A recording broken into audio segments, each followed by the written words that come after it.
Alhamdulillahi Rabbil Alamin. Wabihi nasta'in wa ala umuri dunya waddin. Wassalatu wassalamu ala ashrafil anbiya'i wal mursalin. Sayyidina wa maulana Muhammadin. Wa ala alihi wa sahbihi ajma'in. Amma ba'du. Dewan Hakim yang arif bijaksana, hadirin rahimakumullah. Pada umumnya, ada dua konsep yang berkaitan dengan pemanfaatan harta benda. Pertama, komunis terhadap prinsip mengutamakan kepentingan masyarakat di atas kepentingan individu. Tiap-tiap individu tidak memiliki kemerdekaan dan hak kepemilikan, sehingga menguntungkan bagi si miskin dan merugikan bagi si kaya. Kedua, kapitalisme terhadap prinsip menitik beratkan kepentingan individu di atas kepentingan masyarakat. Akibatnya lahir the rich richer and the poor poor. Yang kaya semakin kaya dan yang miskin semakin miskin. Al-qawiyyu ya'kulu, al-dha'ifu wal-'alimul jahil. Yang kuat memakan yang lemah dan yang pintar memakan yang bodoh. Homo homini lupus tripoliti in society. Penghisapan manusia di atas manusia menjadi peradaban. Hadirin, hanya membawa derita dan untayan air mata bagi kaum duafa. Dalam polemik tersebut muncul konsep Islam dengan unsur keseimbangan dan pemberdayaan. Kaila yakuna daulah bainal aghniya minkum. Agar harta kekayaan tidak hanya bergulir di antara orang-orang kaya kamu sekalian, tapi dirasakan pula oleh kaum duafa. Prinsip tersebut diantaranya diaplikasikan melalui zakat, infak, dan sedekah. Oleh karena itulah zakat, infak, dan sedekah, solusi pemberantasan kemiskinan, adalah tema yang akan kami uraikan pada kesempatan kali ini dengan landasan surat At-Taubah ayat 103. A'udzu billahi minasyaitonir rajim. Bismillahirrahmanirrahim. Khudh min amwalihim sadaqatan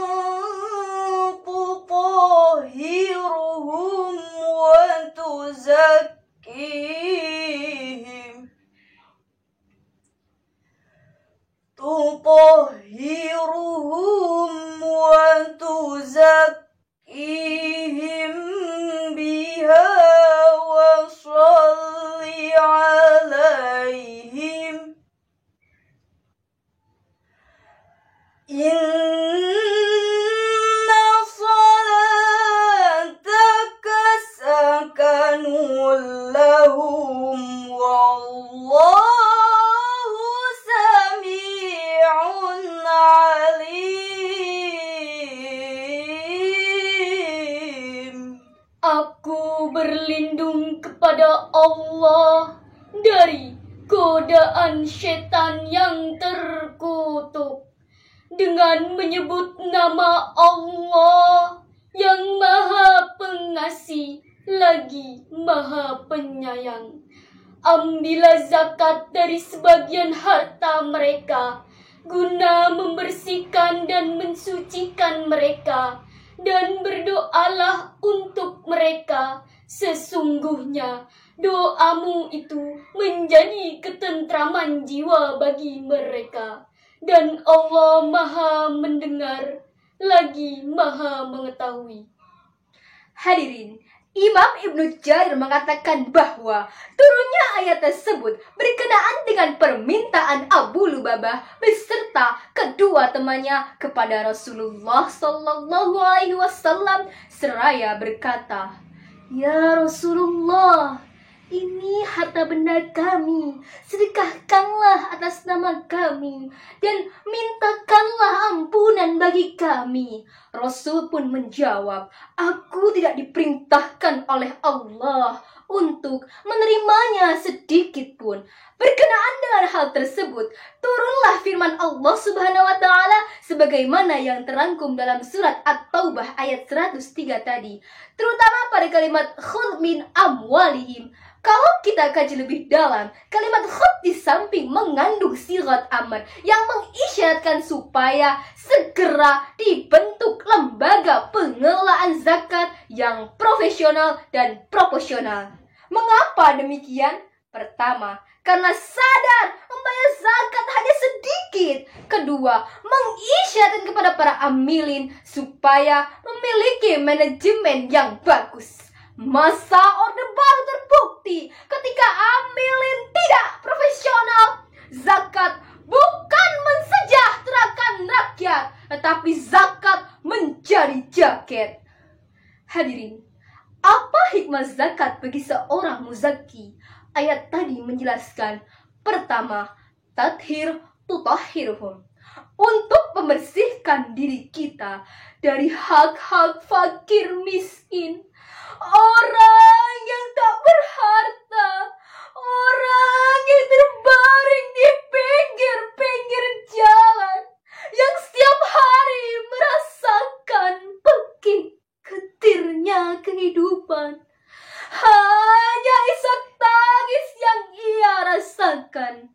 Kedua, waktu zakihim, untuk membersihkan diri kita dari penyakit tamak, rakus, dan serakah. Penyakit inilah hadirin yang harus kita basmi dari kehidupan kita sehari-hari. Sebab jika di kehidupan kita dilanda penyakit ini hadirin, maka akan lahir hartawan berjiwa Qarun, pengusaha bermental Sa'labah, dan penguasa berotak Fir'aun. Fungsinya bukan pelindung rakyat, tetapi pemeras, penindas, bahkan perampas hak-hak rakyat. Fungsi yang ketiga ialah taskin sakanul lahum. Maksudnya dengan zakat, infak, dan sedekah, jiwa akan tenang, hati akan senang, walaupun banyak uang. Betul apa betul?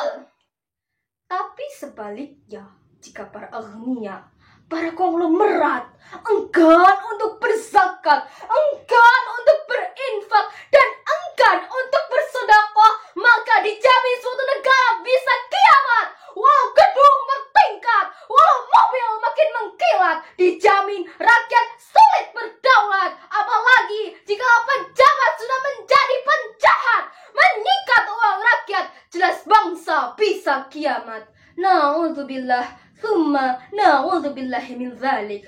Padahal Rasulullah Sallallahu Alaihi Wasallam telah mengancam, "Laisal mu'minuna alladzi yashba' wa jarahu jai'un ila jambi."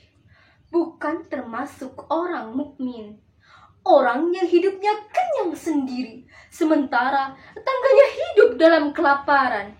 Dengan demikianlah hadirin, orang kaya yang tak peduli dengan nasib kaum duafa, konglomerat yang acuh terhadap kaum melarat, dan pejabat yang a priori terhadap nasib rakyat, bukan saja mencerminkan orang yang jahat, tetapi mencerminkan pula orang yang tidak beriman. Dan orang yang seperti ini hadirin harus minggat dari negara kita tercinta ini. Sebab negara kita Indonesia akan jaya apabila dipimpin oleh pemimpin yang peduli akan nasib kaum duafa. Timbul pertanyaan, kepada siapakah zakat itu diberikan? Sebagai jawabannya, mari kita renungkan firman Allah dalam surat At-Taubah ayat 60. إنما الصدقات للفقراء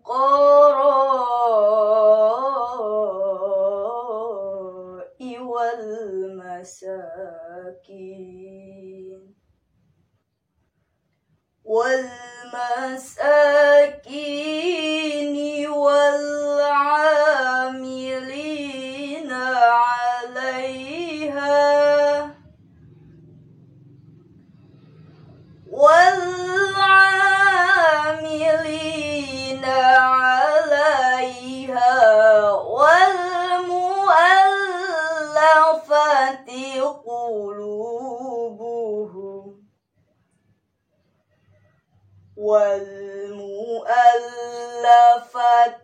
قلوبهم وفي الرقاب والغارمين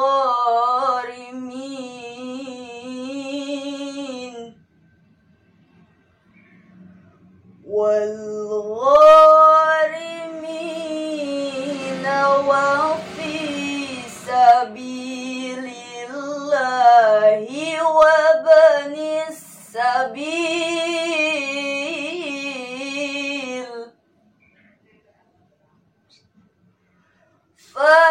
فريضة من الله